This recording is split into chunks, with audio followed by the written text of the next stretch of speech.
शुक्रिया मोहतरम चेयरमैन साहब, आपने मुझे बोलने का मौका दिया। मैं शुरुआत में बताना चाह रहा हूं कि मैं हुकूमत की तरफ से लाए गए इस रेजोल्यूशन की मुखालिफत में बोल रहा हूं और मैंने अमेंडमेंट्स भी दिए हैं प्रेजेंट एड्रेस के लिए।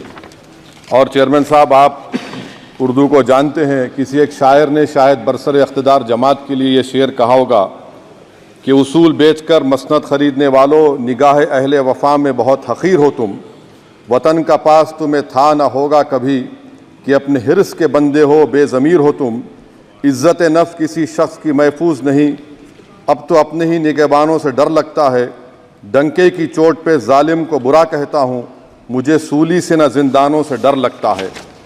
मोहतरम चेयरमैन साहब, मैं आज इन लोगों की तरफ से बोल रहा हूँ जो दिखते तो हैं, जिनके बारे में बात तो होती है मगर उनकी कोई नहीं सुनता। मैं उनके बारे में बोल रहा हूँ जिनके बारे में वज़ीर आज़म मोदी ने कहा था कि घुसपैठी है। मैं उन बेटियों और माओं के बारे में कह रहा हूँ जिनके बारे में मोदी ने कहा कि ज़्यादा बच्चे पैदा करते। मैं उन मासूम नौजवानों के बारे में कह रहा हूँ जिनको मॉब लिंचिंग के ज़रिए मारा जा रहा है। मैं उन बेज़ुबान माँ और बाप के बारे में बोल रहा हूँ जिनकी औलाद आज इस हुकूमत के गलत कानून के चक्कर में जेलों में सड़ रहे हैं।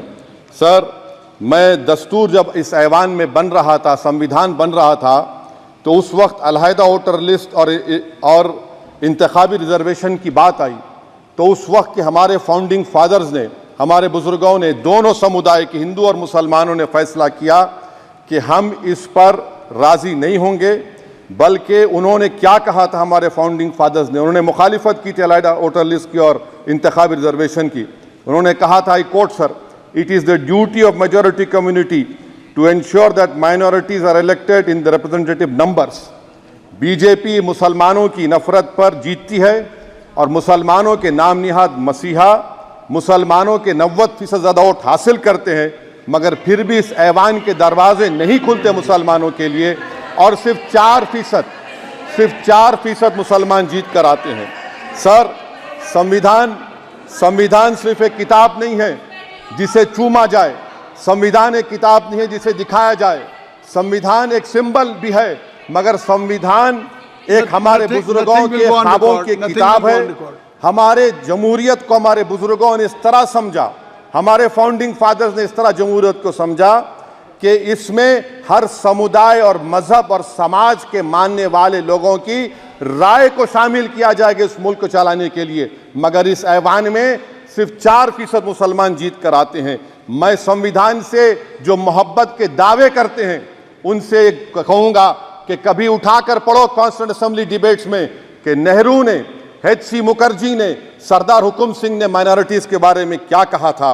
सर, वतन अजीज का मुस्तकबिल कैसा होगा जब बीजेपी मुझे गायब करना चाहती है और दीगर हिज़्ब इख्तिलाफ की पार्टियां के लिए मेरा वजूद सिर्फ वोट डालना और अपनी खबर में जाकर सो जाना है। इसीलिए आप देखते हैं कि समाजी इंसाफ है सर कि 4% मुसलमान जीत कर आते हैं। सर, इस ऐवान में OBC समाज के MP अब अपर कास्ट के MP के बराबर हो चुके हैं।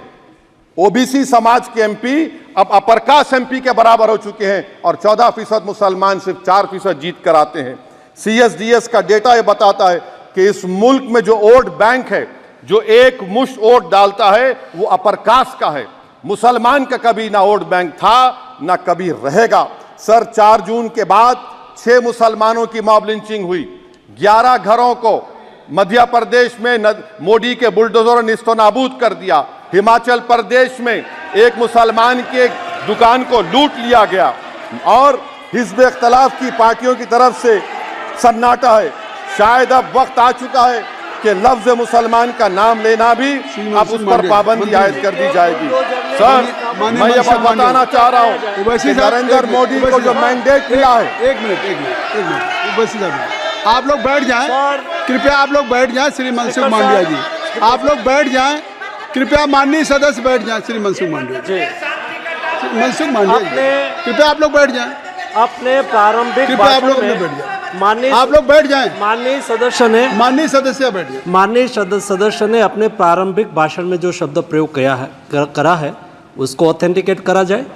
और अभी उन्होंने उल्लेख करा कि मोदी के बुलडोजर ने वहाँ मॉब लिंचिंग करा है, उसको भी ऑथेंटिकेट करा जाए। निश्चित तौर से इसको ठीक है ठीक है ठीक है ठीक है ठीक है। उवैसी साहब जब भी कोई बात नहीं सर, आप चेयर पर बैठे हैं जी, इसलिए आप मंत्री जी को पेट में दर्द हुआ, माशाल्लाह, शुक्रिया उनका। नहीं, तो सर मैं ये बोल रहा था, जवाबदेही है अरे ये नहीं मंत्री इससे बुरी बात क्या है? पेट में दर्द हो सकता है, वो दर्द ये सब ठीक। अच्छा दर्द हुआ, चलिए दर्द हुआ, दिल का दर्द हुआ।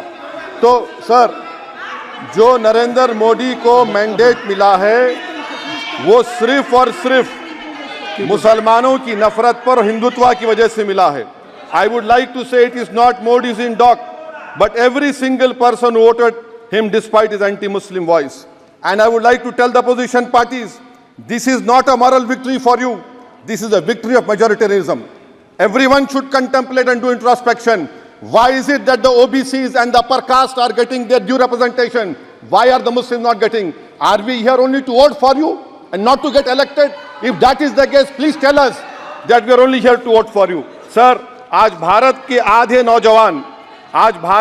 नौजवान बेरोजगार हैं और रोजगार की तालाश, बेरोजगारी का आलम यह है सर कि मोदी सरकार के 5 साल में 75 लाख एस्पिरेंट्स की जिंदगी बर्बाद हो गई, 6 पेपर लीक हुआ। बेरोजगारी का आलम यह है सर कि रशिया जा रहे हैं, वहां जाकर अपनी जानों को दे रहे हैं। बेरोजगारी का आलम यह है कि नरेंद्र मोदी रोजगार का कैंप चलाती है नौजवानों के लिए कि तुम इजराइल में जाकर काम करो, उनको कैनन फॉडर बना रही है ताकि फलस्तीनियों की जायदादों को हड़प कर सके। ये भी कंक्लूड कर। अरे सर मेरा टाइम है, कहाँ टाइम है सर? आप ये टाइम ले लिए मेरा सर, मैं 2 मिनट दीजिए। ये विश्वगुरु की पॉलिसी है। इजराइल को 27 टन हथियार जा रहा है।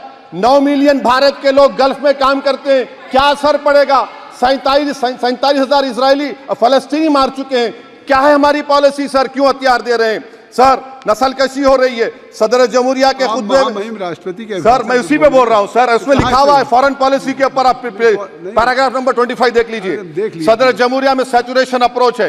क्यों नहीं मोदी सरकार माइनॉरिटीज को तीनों स्कॉलरशिप को डिमांड करती है सर? उसको आपने बजट कम कर दिया सर। बनारस का बुनकर 18 महीने से मंडी का शिकार है, सूरत और बेंगलुरु जा रहा है सर। आखिरी बात कंक्लूड कर रहा हूं, आखिरी बात सर, पनून केस में निखिल गुप्ता, मोदी ने कहा था कि हम घर में घुसकर मारा, तो निखिल गुप्ता को किसने ऑर्डर दिया था पनून को मारने का?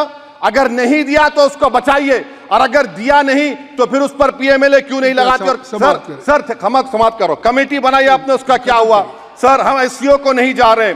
सर मैं आपको बता रहा हूं कि मैं अपनी इस तकरीर को टीपू सुल्तान की नजर, सुनिए सर, अब हो गया खत्म कर रहा हूं सर। मैं अपनी तकरीर को टीपू सुल्तान की नजर कर रहा हूं। ये टीपू सुल्तान की फोटो है, क्या आप इससे भी नफरत करेंगे सर? ये संविधान में टीपू सुल्तान की फोटो है जिस पर वल्लभ भाई पटेल ने साइन किया, श्यामा प्रसाद मुखर्जी ने साइन किया। ये आपकी नफरत है सर। आखिर में मैं अपनी बात को खत्म कर रहा हूं इस शेर पर कि क्या दिन दिखा रही है सियासत की धूप छांव।